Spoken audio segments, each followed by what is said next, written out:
GPA five শিক্ষার্থীদের অনেকেই জানে না জিপিএ মানে কি। বাংলাদেশ সম্পর্কেও তাদের ধারণা কম। মুখস্থবিদ্যা নির্ভর পড়াশোনা এবং শুধুমাত্র ভালো ফলাফলমুখী শিক্ষা ব্যবস্থার কারণেই শিক্ষার্থীদের এই অবস্থা বলে মনে করেন শিক্ষাবিদরা। আনোয়ার হোসেনের রিপোর্ট। মাধ্যমিক পরীক্ষার ফল প্রকাশের দিন এমন উচ্ছ্বাসে মেতে ওঠে শিক্ষার্থীরা। ভালো ফলের সর্বোচ্চ মাপকাঠি জিপিএ-৫ যারা পায় তাদের আনন্দ সীমা ছাড়ায়।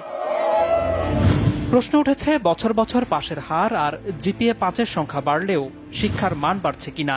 এর জবাব খুঁজতে আমরা কথা বলি এবার এসএসসিতে পাশ করা কয়েকজন শিক্ষার্থীর সঙ্গে, যাদের মধ্যে ৬ জন জিপিএ-৫ পেয়েছে।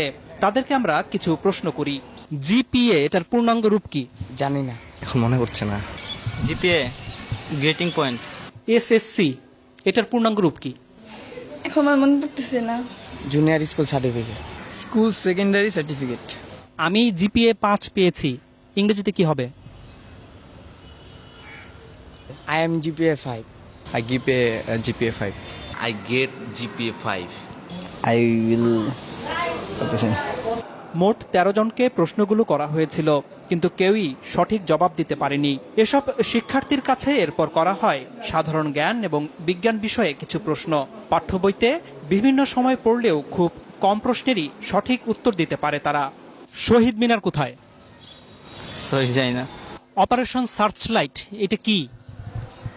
অপারেশন সার্চলাইট জানি না।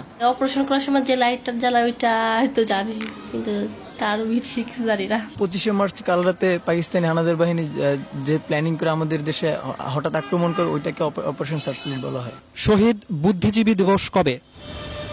শহীদ বুদ্ধি দিবস জানি না। 17 আগস্ট। 10 ডিসেম্বর। আন্তর্জাতিক মাতৃভাষা দিবস কবে? জানি না। স্বাধীনতা দিবস কত তারিখে?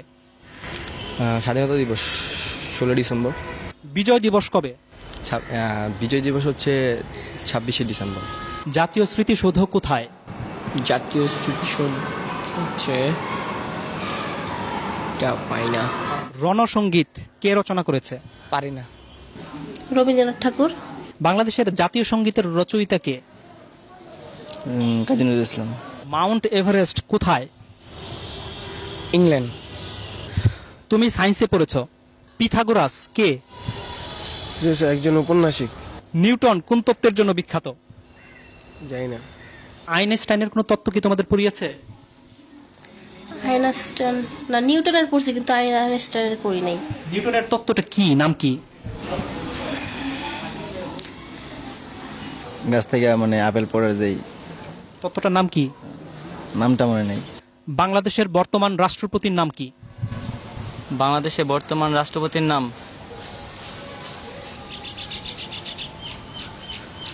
জানি না। রাষ্ট্রপতির নাম হচ্ছে মুক্তিযুদ্ধের সময় বাংলাদেশকে কয়টি সেক্টরে ভাগ করা হয়েছিল? 9টি। নেপালের রাজধানী কোথায়? নেপসুন। তুমি তো কম্পিউটার ব্যবহার করো। ব্যবহার করি মাঝে মাঝে, কি এই ফেসবুকে আর কি থাকি, গান টান শুনি। হার্ডওয়্যার এবং সফটওয়্যার এটার মানে বুঝো? জানি না। তোমরা কি পাঠ্য বইয়ের বাইরে কোনো বই পড়ো? এমনি মানে গল্পের বই পড়ি। কার গল্প? রবীন্দ্রনাথ ঠাকুরের গল্পের বই পড়ি। রবীন্দ্রনাথ ঠাকুরের একটা গল্পের নাম বলো তো। শিক্ষাবিদরা বলছেন জিপিএ-৫ পেয়ে ভালো শিক্ষার্থীর তকমা নিলেও জ্ঞান অর্জনের দিক থেকে পিছিয়ে আছে তারা। আমরা দেখি বিশ্ববিদ্যালয়ে ভর্তি পরীক্ষায় জিপিএ-৫রা তারা পাস পর্যন্ত করতে পারে না। তার মানে যারা জিপিএ-৫ পেয়েছে তারা যেটা শেখার কথা সেটা শিখে নাই। তার মানে হচ্ছে কি এই জিপিএ-৫টা সত্যিকার জিপিএ-৫ না, তাদের হাতে জিপিএ-৫টা তুলে দেওয়া হচ্ছে। এখন শিক্ষার গুণগত মানটা যদি বাড়ানো না হয়, তাহলে শুধুমাত্র সংখ্যা দিয়ে আসলে কোনো লাভ হবে না। এদিকে শিক্ষার্থীরাই জানালো কেন তারা এসব প্রশ্নের উত্তর দিতে পারছে না। প্রথম কথা হলো আমি সংবাদ বেশি দেখি না, নিউজ পেপার পড়ি না। পাঠ্য বইয়ে যে সিলেবাসটা দেওয়া আছে ওই সিলেবাসের মধ্যেই সবসময় সীমাবদ্ধ থাকো।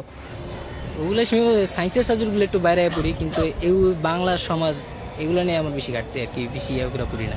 তবে শিক্ষাবিদরা মনে করেন দেশের সাহিত্য ইতিহাস সম্পর্কেও জ্ঞান থাকতে হবে শিক্ষার্থীদের। বিজ্ঞান বাণিজ্য মানবিক বিভাগের মধ্যে তো আলাদা করা যাবে না। এটা এই দেশের যদি নাগরিক হিসাবে তারা বড় হয়, তাহলে তো এগুলো জানতে হবে। কোথায় শহীদ মিনার, কেন শহীদ মিনার, কোথায় স্মৃতিস্তম্ভ, কাদের স্মৃতিতে স্তম্ভ, এগুলো তো জানতে হবে। এটা না জেনে কি করে? তারা বলছে তাদের বাংলা সাহিত্যের ব্যাপারে, ইতিহাসের ব্যাপারে আগ্রহ নেই।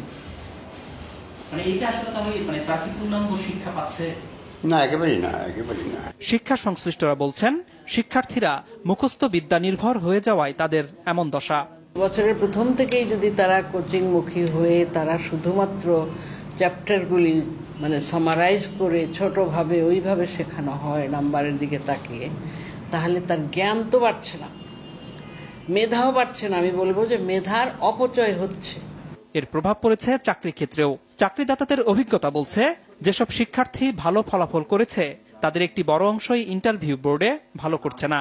ট্রাফিক জ্যাম নিয়ে কিছু একটা লিখতে বললাম, বা এখন হয়তো ওয়ার্ল্ডে কোনো একটা ইভেন্টস হচ্ছে, সে কোনো একটা খেলা টুর্নামেন্ট চলছে, বলি যে এটার উপরে লেখেন, যা মনে হয় আপনি বাংলায় লেখেন, ইংলিশে লেখেন। উদ্দেশ্যটা থাকে হচ্ছে তার সেন্টেন্স মেকিংটা দেখা, থিঙ্কিং প্রসেসটা কি এটা জাজ করা, অ্যাটিটিউডটা দেখা। ফলাফলটা ভালো আসে না। জেনারেল নলেজটা ডেটোরিয়েট করেছে এবং কমিউনিকেশন স্কিলে ডেটোরিয়েট করেছে, বোথ রাইটিং স্কিল এবং ভার্বাল স্কিলটাতে।